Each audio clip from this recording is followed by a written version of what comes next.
په ژوند کې تر ټولو سخته شیبه هغه ده چې کله انسان پوه شي چې د ژوند تر ټولو نږدې انسانانو ورته دروغ وایي. سړی زښته زیات بې اعتباره شي، نوره ورته سخته وي چې په انسانانو باندې د اعتبار وکړي. خو ته دا په یاد ولره چې په د دنیا کې به داسې هیڅوک هم پیدا نه کړي چې دوی د داسې قوي حافظه ولري چې هیڅ کله یې هم دروغ انسانانو ته معلوم نشي. ژوند ډېر زر سړي ته دوه مخي او دروغجن انسانان معرفي کوي.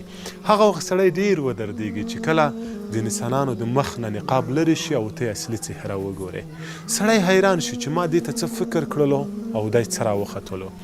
زه په دې نظر یم چې په دې ورځ کې موږ او تاسو یو جوړ عینک ته ضرورت لرو تر څو د انسانانو اصلي مخ وګورو. ډېر انسانان دوه مخه لري، په مخ کې به در سره یو شی وي، کله چې ځینې لاړلې خبره به یې ګډه وډه شي، نور خبره به در پسې کړي.